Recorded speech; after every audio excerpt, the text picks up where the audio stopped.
Hey, this is Jean with C&J Farm. Just doing a kind of an end of the week video. We have one of our favorite vendors here, and I'm going to let him introduce himself and the name of his company. He's the guy that does the amazing woodwork items that you have bought from here, and he's restocking them. Anyway, his wife's going to help me turn this video around. So, thank you. Okay, Larry, take it away. All right, I'm Larry McElwee. I'm with McCraft Wood. We've been doing woodworking since 2013. And when I first started, my wife said, we can't use all this stuff. So we decided we had to do something with it because I wasn't going to stop carving. So I've been carving ever since, and I make these items, and Jean has been nice enough to put some in her store for me. And we've got wooden cutting boards. This is a cherry cutting board. And we have maple, and we have walnut. I use three main different kinds of wood. I mainly use maple, walnut, and cherry. And every now and then I'll get a hold of some olive wood, or I'll get a hold of poplar. And wood's been around since before colonial times, since Egyptian times. Wood has been used by everybody. And I love using wooden spoons. I've got one my mother's had, and she used it in the 60s and 70s, and I'm still using it. And this is a wooden spoon rest. It's made of maple. And it's very good for your stove. Some of these, we don't have any here, but some of these Chris does wood burning. Chris does all my final sanding. She does all my critiquing. She does my pricing and selling. These are tasting spoons. And what they have is they have a groove, and you stir with this end, let the food come down, and you taste it at this end, so that you're not double dipping in your cooking. Oh, I love that. I actually own a lot of Larry and Chris's stuff. My grandmother used to say, the heat kills the germs. This is an ergonomic wooden whisk. We have straight wooden whisk. We have one lady that uses these to make fudge. And she said the fudge doesn't stick to it so bad. Her husband doesn't like it because he doesn't get much fudge to get off this item. This is a serving spoon. This is made out of maple. And it's great for serving your meals and great for stirring your pot. Your spoons are amazing. They really are. And they're the perfect length for me. I guess most of my pots are about that long. Yes. So, yeah. This is a little serving spoon, but you could also use it for maybe to eat if you like big mouthfuls. I've had your stuff for years now because you've been here. We've been working together for a while now. And even though I don't have a dishwasher, so I tell everybody my dishwasher got married and moved away like 18 years ago. And so I just hand wash. But is that the safest way? My stuff does not splinter or anything, even after years of use. Yeah, we have a use card. We have a card for people that take a care card. And in that care card, you'll see a red line. That red line says, please do not put in the dishwasher. The abrasiveness of the soap powders or whatever in the dishwasher will mess up your wooden items. Okay, so it is best to hand wash nice wooden items. Hand wash. Okay. This is an olive spoon. Ooh. And all your drips go back in the jar because you have two holes here for it to drain. Oh, I love that. That would work for like fermented garlic or ginger or anything like that. This is an oven rack tool. You push your oven rack in and out. I had a little boy that came, his dad's a doctor, matter of fact. He came one day and said, Dad, we need one of those. I burnt my fingers last night. So they bought one. And then a lady told us, well, I need one for an air fryer or a toaster oven. So I shrunk it down, and here's your air fryer and toaster oven. I hope you got a couple of those in there because I'm going to get one. My husband loves his air fryer. This is a mayonnaise knife. Not my favorite, my wife's favorite, because she says you don't get the mayonnaise on your knuckles. I said, you took away the old-fashioned. Wow. You have to lick your knuckles. And a lot of people buy these, and they're good also for peanut butter. Oh, I bet so. Okay. This is a standard little fork. These are bacon turners. Oh, wow. I had a lady come to the market, and she said, I need a bacon turner. I've got one, but it's getting old. I'm afraid it's going to break. I said, well, I don't know. Send me a picture. So she sent me the picture, and that's what the bacon turner looks like. That's a lot better than a plastic one. Yeah, and they do I hate sell plastic. very well. This is an egg dipper whisk.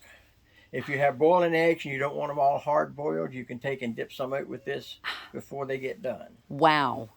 And wow. I have tested. The eggs don't go through the hole. Wow. Unless you've got some banny eggs, then you got a problem. Or quail or something. Yeah. Well, we're an egg farm, so I definitely got to get one of those. You had an egg separator, too. Ooh, there it is. This is an egg separator. Oh, I love it.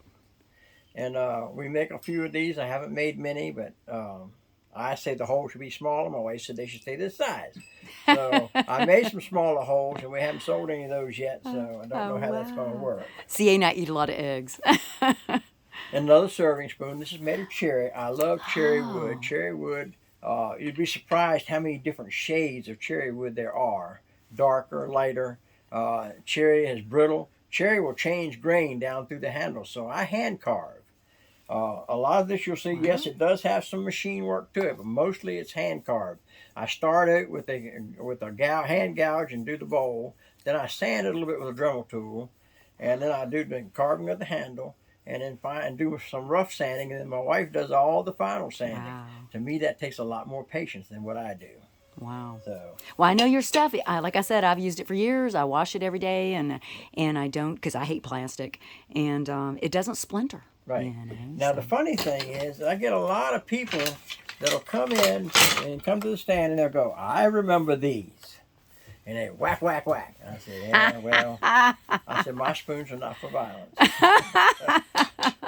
But we do a lot of different, we've got a lot more wooden items than this. Ooh, we do I like a lot that of one. different items. We use them. This is a spoon, another type of spoon rest. Wow. This is one spoon rest. This is the other spoon rest. This takes a little more patience because you carve these little side pieces. I in it. bet, but it's so cool looking. I think I've got that one on the left, the one you, Yeah. the other one. So This one. yes. And then the Scottish spurtle. The Scottish call everything a spurtle. This is for cooking, and you turn and fold and blend your food as you're cooking it. Oh It's got a little wow. curve to it, a little bowl. Then there's a round Scottish spurtle that you turn on the lathe. And I have one guy that makes bread dough with it. And he says when the dough gets hard to turn, he knows it's time to throw it in the pot. Wow. But the Scottish use it for making soups, oatmeals, gravies. I had a lady in Kinsale said she made gravy with no lumps in it. I said, so do I. My wife does it. So, you know. But it's a lot of good items. Oh, Then we yeah. have the cleaning items. And you Yes. don't have to. If you want to treat it and you don't want to buy the treatment we have, that's fine. You can treat it with coconut oil. Don't use vegetable oil. Don't use olive oil. They get rancid way too quick. But we have I tell people just use coconut oil. Or a cutting board. I chop onions. Well, I don't clean the cutting board right away. And somebody says, well, the smell of onions is on the cutting board. So one day I come in and there's a bottle of this cutting board cleaner sitting on the counter. It has a nice lemony smell to it because it has lemon oil in it, and it also has coconut oil in it. Okay. So not only does it clean it, but it treats it as it's cleaned it. That's wonderful. I need to do that more often. And then we have what I do when I make everything, the first thing I do when I make it is I put the oil on it. The oil goes in immediately. And then after the oil goes in, I put the butcher block conditioner on it, let it sit 20, 30 minutes, and then wipe it down. Wow. And it's both very good for it. These are great for cutting boards, even older cutting boards you've got. And if you happen to have some of those bamboo cutting boards, it'll work on those too. Oh, cool. So, Oh, yeah. cool. Well, I love the cutting board we got from you. We use it all the time. But come see Jean. She has a lot of the items. We are, like I say, we're all over the place. We're going to be in Yorktown on the 6th. On the 6th of November, we'll be in Yorktown for the Yorktoberfest. We'll be in Urbana the 4th and 5th for the Oyster Festival. Come on down. Lots of oysters, lots of vendors, lots of crafts, and we're there. And we see a lot of people that we've known from years and years. You meet a lot of new people. That's one thing I love about going to different craft fairs and vendors. And I met Jean. I met Jean partly through the Artisan Trail. That's which right. Right now, I'm still wondering where the Artisan Trail went. But I you know. I met a lot of good people, and Jean was one of the good people I met, and we've gotten to know them, and they have a wonderful place here. Of course, COVID knocked her back on her festivals that she was having, and hopefully she's going to go back to having them again. Yeah. So we look forward to being here for that. And you've got some great folks here. Come on by and see them. Our wooden products are here. There are a lot of other great products here, and we look forward to you buying them and enjoying them. Thank you, Larry. Would you hit that little circle to turn that around? No, yeah, that one right there. Yeah. There you go. Okay, Chris is helping me because y'all know I hurt my arms. I'm a one-arm winger right now. But anyway, we have been honored carry Larry and Chris's items for a couple of years now, and we pretty much were sold out. So I was glad he came and is restocking us. They are everywhere, so look for them. We are thinking we just got our store online, so we're actually thinking about putting some of his stuff online, because then maybe you could order it from us.